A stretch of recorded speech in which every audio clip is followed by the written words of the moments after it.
Welcome to the special What Did I Miss This Summer edition of Hasthtag Trending. I'm your host, Jim Love. Let's get into it. I started out following one story, which might have been finally an announcement of GPT-5 from OpenAI. And I ended up going down a rabbit hole and reflecting on the summer stories about AI, which, fairly or not, focused on OpenAI and the hope for that next big development, GPT-5. There were two blockbuster stories this summer. CrowdStrike brought the Windows world to its knees on the cybersecurity front, and OpenAI dominated the chatter on the AI front. In fact, OpenAI has mastered the art of keeping our attention. You'd think that with all the drama of firing their CEO and then bringing him back 3 days later, they would have used up all their drama points, but they've found a way to keep themselves in the forefront of the news. One of their tactics was tried and true. First, you keep yourself in the leadership by announcing new projects or new software without a clear delivery date. In fairness, that's been a strategy for software companies for decades. But that strategy has a drawback. If you announce too early, by the time you finally do release the new feature, it's yesterday's news. And sometimes people would compare what was promised and go, is that all there is? Steve Jobs changed all that. Apple became the most secretive of organizations. All you knew is that they were going to announce something great, and because it was a secret, you were going to see it for the first time. And Jobs was the absolute master of suspense. No matter how sensational the release was, he kept back one more thing. But OpenAI has mastered both aspects of this, at least over this summer. They've kept the rumor mill going with more leaks than a sieve in a rainstorm, and they have so many different versions of what to expect that you don't know what to expect. Logically, we've all been looking for GPT-5, the next big step in AI. But instead of GPT-5, Altman and company released GPT-4o, which the O is being short for Omni. To be fair, if you didn't understand that or know that, neither did I. I had to Google it. Well, actually, I perplexity'd it. I guess it's going to be the new word, the new AI search engine. But the O was short for Omni. And to be fair, it showed us an incredible conversational AI that could not only talk with humans, but appeared to be able to understand us, not just our words, but also our emotions. And this truly multimodal AI, if anything, has finally buried the famous Turing test, that inability to distinguish between a human conversation and one with a machine. This did it. So all of this made us forget that OpenAI had earlier unveiled the most incredible photorealistic version of movie generation software, Sora, and we never figured out what happened to that.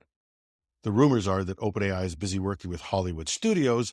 Other rumors are that they're not going to release this till after the American election because of its potential for generating really, really great fake videos.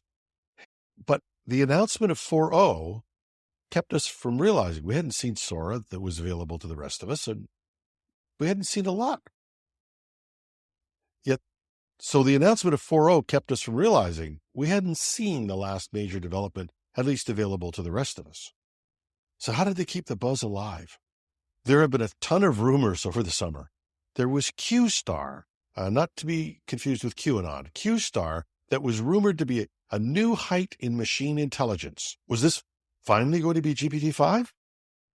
Who knows? All we really got in this area was a lesson from Sam Altman on how artificial intelligence would evolve. AI would first have the intelligence of a child, albeit a child that's read half the internet, but it could only reason, if that were the right term, at the level of a grade school child. Easily fooled. Later versions, Altman said, would be like a smart high school student. So was version 4.0 a demonstration of that level of intelligence? Maybe. To get to that level, you have to be able to solve problems of reasoning. One of those would be tackling a math problem that you've never seen before and solving that. Now, this has to be really frustrating for Google because Google has probably achieved that level of intelligence, actually provably has. Their AI was able to score at the level to win a silver medal in a math competition. Now, I'm Canadian, so anything more than bronze is incredible. But for those who go, what?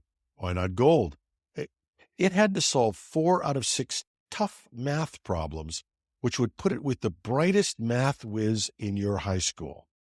Or if you want the stats to compare, only 9% of the total population are even rated as proficient in math.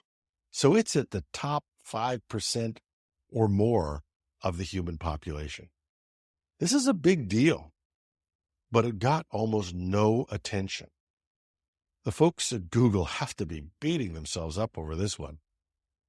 How can they beat OpenAI at their own game and still get nowhere in terms of recognition? Why? OpenAI has mastered this. We were all following the carrot of OpenAI's next revelation. I told you they were good at this. There was QSTAR, and then we heard about something called Strawberry. Yes, a release called Strawberry. And maybe Strawberry was this new logical AI. And other rumors said that it was going to solve the data problem.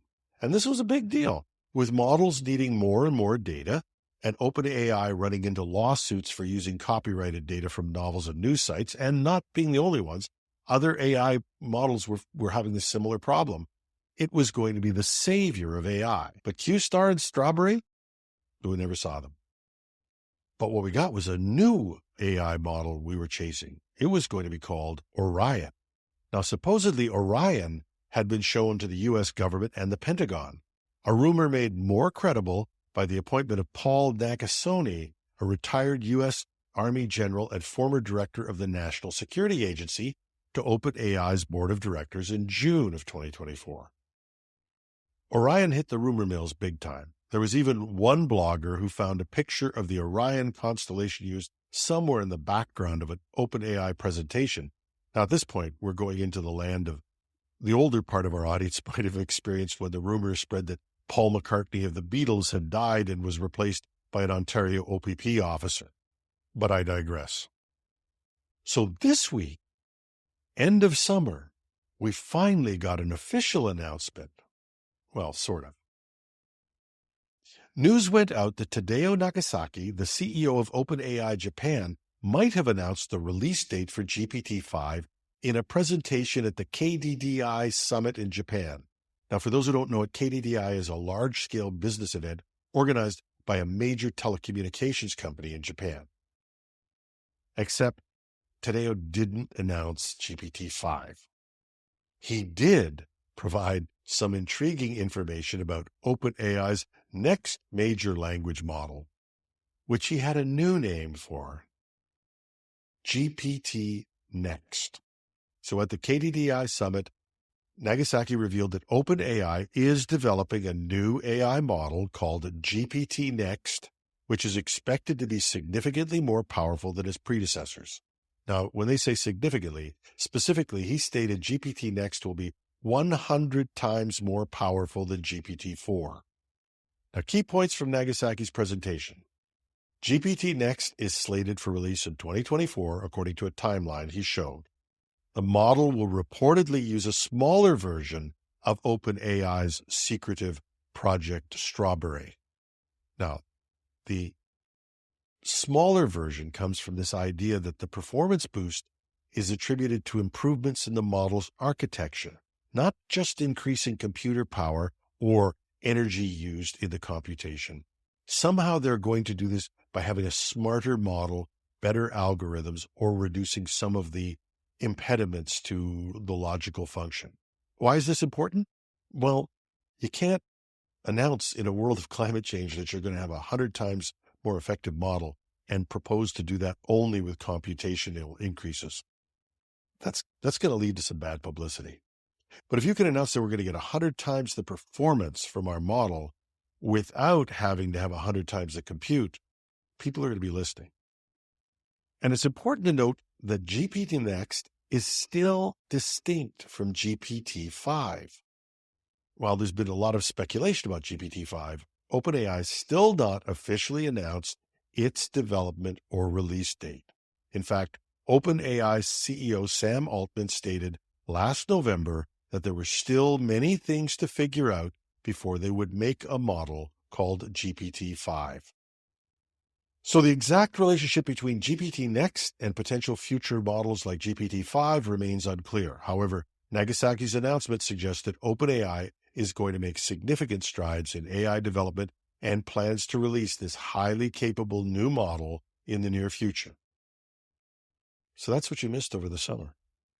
A lot of stuff that didn't get released, a lot of stuff that did get released and was overshadowed by rumors, a truly great accomplishment from Google that got no press at all, and some moves forward in deepfakes and photorealistic behavior, a truly great accomplishment from Google that got no press at all, and some huge moves forward in all kinds of areas: deepfakes, photorealistic images, behavior realistic AI, some real functionality that you can actually use in your business.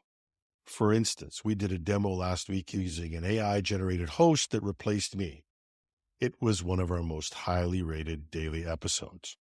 But I'm not quitting yet. There were a list of other AI developments that have advanced what's available and useful for companies, and the list goes on. But still, no date for GPT-5, but the promise of even more updates. So where does this leave all of us? Well, for those of us in industry, we know one thing.